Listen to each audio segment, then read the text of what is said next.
दोस्तों, जरा सोचिए, जब आप आईने में खुद को देखते हैं तो जो शरीर आपको दिखता है, क्या वही आप हैं? या फिर इस शरीर के भीतर कोई और है जो देख रहा है, महसूस कर रहा है? यही है गीता के अध्याय 13 क्षेत्र क्षेत्रज्ञ विभाग योग का रहस्य। इस अध्याय में भगवान श्री कृष्ण बताते हैं कि शरीर बराबर क्षेत्र यानी फील्ड ऑफ एक्शन, आत्मा बराबर क्षेत्रज्ञ यानी नोअर ऑफ द फील्ड। यानी ये शरीर एक खेत की तरह है जिसमें बीज बोए जाते हैं यानी कर्म, जो फसल उगती है जीवन के अनुभव, और इस खेत का मालिक आत्मा है।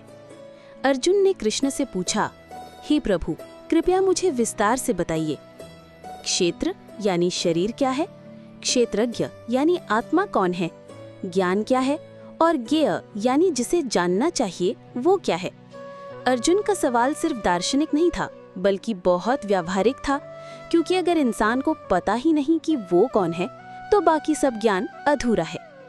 श्री कृष्ण ने कहा, अर्जुन, ये शरीर ही क्षेत्र है और जो इसे जानता है वही क्षेत्रज्ञ है। सभी शरीरों में जो जानने वाला है उसे मैं ही क्षेत्रज्ञ कहता हूँ। मतलब हर इंसान के भीतर आत्मा क्षेत्रज्ञ है, लेकिन सब आत्माओं का परम क्षेत्रज्ञ स्वयं भगवान है। एक क्षेत्र, दूसरा क्षेत्रज्ञ।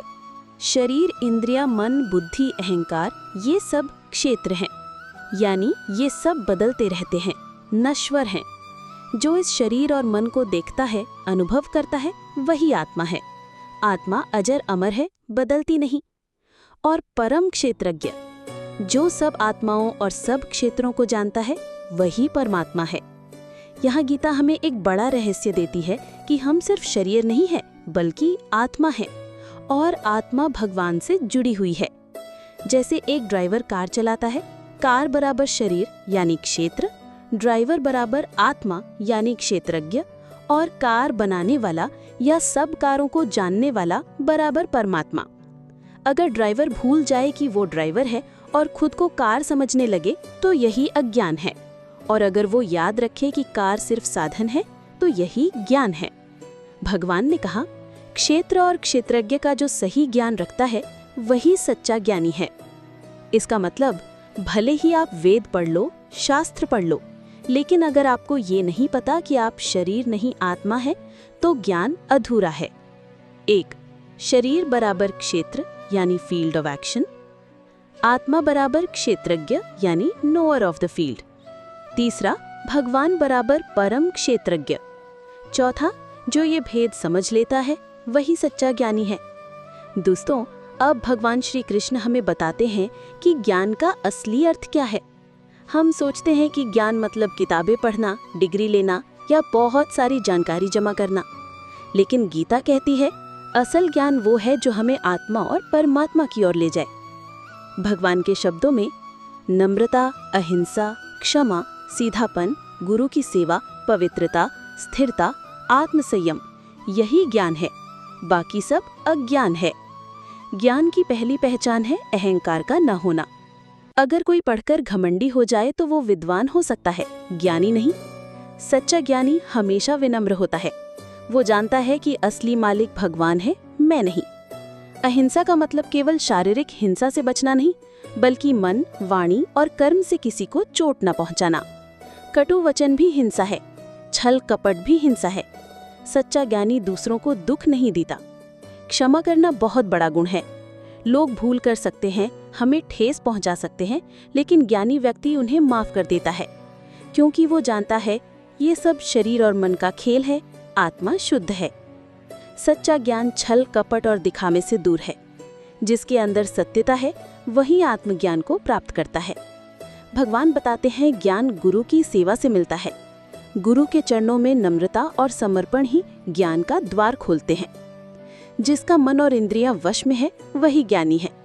अगर इंद्रियां ही हमें घसीटेंगी तो जीवन अज्ञान की ओर जाएगा। संयम से जीवन शुद्ध होता है। ज्ञानी व्यक्ति मोह और लोभ से दूर रहता है। न उसे धन पर गर्व होता है, न रिश्तों में अंधी का शक्ति। वो संसार का उपयोग करता है लेकिन उसमें फंसता नहीं। भगवान कहते हैं मृत्यु का स्मरण और उसके बाद क्या होगा, यही सच्चा ज्ञान है। आज हम मौत से डरते हैं, लेकिन गीता कहती है जो मृत्यु को समझ ले वो जीवन को भी समझ लेता है। ज्ञानी व्यक्ति भीड़ में खोता नहीं है, वो समय निकालकर एकांत में आत्मा पर ध्यान करता है। शांति में ही आत्मा का अनुभव होता है। सभी गुणों का सार है भक्ति। ज्ञान तभी पूर्ण है जब वो हमें भगवान की शरण में ले जाए। भगवान ने साफ कहा, इन गुणों को अपनाना ही ज्ञान है, बाकी सब केवल अज्ञान। अब श्री कृष्ण बताते हैं कि असली ज्ञान का लक्ष्य क्या है, यानी हमें किस चीज को जानना चाहिए।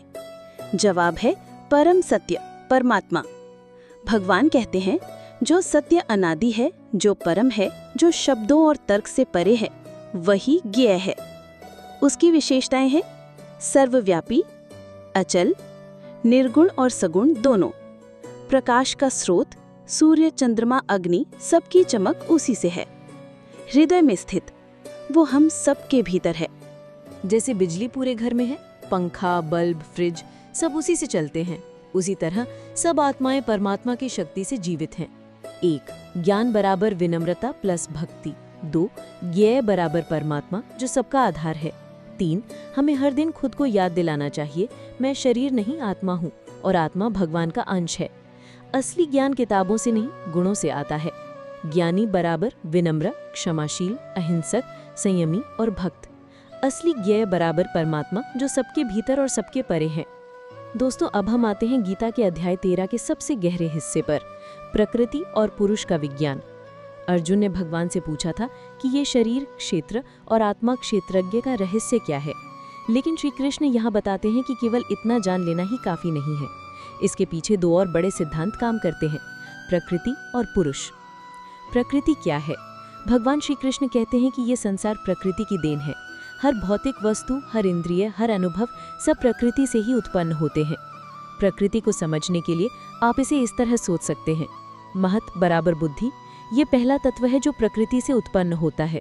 यही निर्णय लेने की शक्ति है। अहंकार जो मैं और मेरा का भाव पैदा करता है।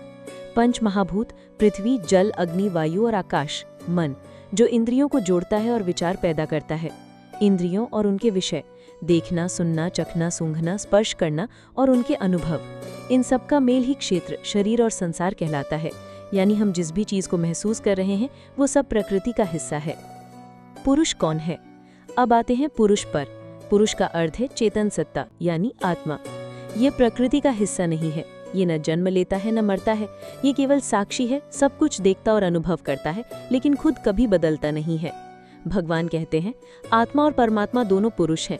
आत्मा व्यक्तिगत है और परमात्मा सबके भीतर स्थित परम पुरुष है। यानी एक हम है व्यक्तिगत आत्मा और एक भगवान है परमात्मा। तो सवाल है, अगर आत्मा शाश्वत और बदलने वाली नहीं है तो फिर हम जन्म और मरण में क्यों फंसते हैं? भगवान उत्तर देते हैं, जब आत्मा प्रकृति के संपर्क में आती है तो वो प्रकृति के गुणों से बंध जाती है, सत्व, रजस और तमस से। आत्मा इन गुणों से मिलकर कर्म करती है। उसी कर्म का परिणाम है जन्म, मृत्यु, सुख, दुख। अगर आत्मा गाड़ी है तो प्रकृति उसका चालक है। गाड़ी तभी सही दिशा में जाएगी जब चालक प्रकृति सही तरीके से इस्तेमाल की जाए। लेकिन अगर आत्मा भूल जाए कि वो गाड़ी से अलग है तो वो बंधन में फंस जाएगी। सच्चा ज्ञानी कौन है? श्री कृष्ण कहते हैं जो ये देखता है कि सारे काम प्रकृति कर रही है और आत्मा केवल साक्षी है, वही वास्तविक ज्ञानी है। सामान्य लोग सोचते हैं मैंने किया, ये मेरा है, मैं भोग रहा हूँ। ज्ञानी समझता है शरीर काम कर रहा है, इंद्रियां विषयों से जुड़ रही हैं, लेकिन आत्मा तो सिर्फ देख रही है। यही दृष्टि इंसान को जन्म मरण के चक्र से मुक्त करती है। 1. शरीर बदलता है, संसार बदलता है, लेकिन आत्मा पुरुष शाश्वत है। 2. प्रकृति कर्म कराती है, आत्मा केवल अनुभव करती है। 3. जब आत्मा यह पहचान लेती है कि वो प्रकृति से अलग है, तभी सच्ची मुक्ति मिलती है। गीता अध्याय 13 का हृदय यही है, जानो कि तुम शरीर नहीं आत्मा हो। शरीर नश्वर है, आत्मा अमर है। दोस्तों, क्या आपने कभी सोचा है हम दूसरों में फर्क क्यों देखते हैं? कहीं अमीर गरीब, कहीं जाति धर्म, कहीं रूप रंग। लेकिन गीता कहती है सच्चा ज्ञानी इन सब भेदभावों से ऊपर उठ जाता है। अध्याय 13 के इस हिस्से में भगवान श्री कृष्ण हमें बताते हैं सच्चा योगी हर प्राणी में एक ही आत्मा देखता है, वही दृष्टि उसे मुक्ति की ओर ले जाती है। श्री कृष्ण कहते हैं जो ज्ञानी हर जगह एक ही परमात्मा को देखता है, वही वास्तव में देखता है। इसका अर्थ है जैसे एक सूरज सबको रोशनी देता है, वैसे ही परमात्मा सबके भीतर है। कोई मित्र है या शत्रु, आत्मा के स्तर पर सब समान है।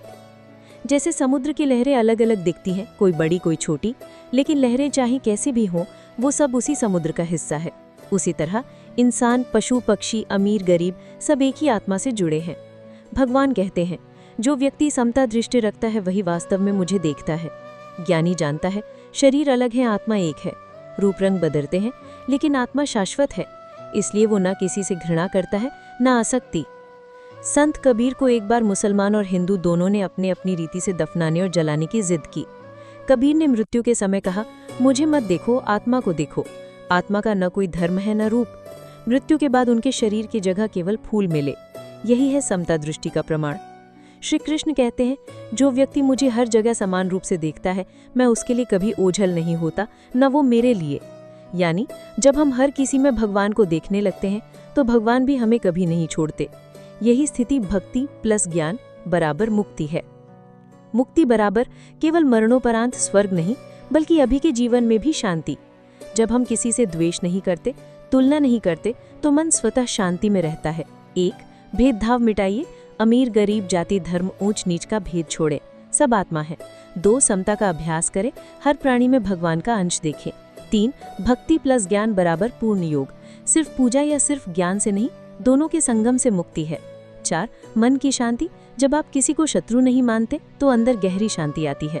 5, दैनिक जीवन में अभ्यास, किसी से मिलते समय ये सोचें, इसमें भी वही आत्मा है जो मुझ में है। भगवान कहते हैं, जो ज्ञानी ये समझता है कि कर्म करने वाला वास्तव में प्रकृति है और आत्मा केवल साक्षी है, वही सत्य जानता है। और जब वो आत्मा को परमात्मा के साथ एक मान लेता है, तभी वो जन्म मरण से मुक्त होता है। यानी शरीर बराबर क्षेत्र, प्रकृति का खेल, आत्मा बराबर क्षेत्रज्ञ, साक्षी। आत्मा जब परमात्मा से जुड़ जाती है, वही मुक्ति है।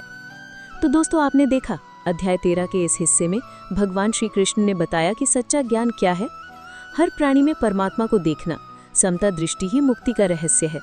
लेकिन अब सवाल है, अगर आत्मा मुक्त है तो फिर वो प्रकृति और गुणों, सत्व रजस तमस के बंधन में कैसे बंध जाती है और इन गुणों से ऊपर कैसे उठा जा सकता है? यही दिव्य रहस्य हमें मिलेगा अगले अध्याय 14 गुणोत्रय विभाग योग में, जहां भगवान समझाएंगे ये 3 गुण कैसे हमारी सोच, हमारी आदतें और हमारा भाग्य तय करते हैं। क्या आप ये रहस्य जानना चाहेंगे? तो जुड़े रहिएगा और चैनल को सब्सक्राइब करना मत भूलिएगा। जय श्री कृष्ण।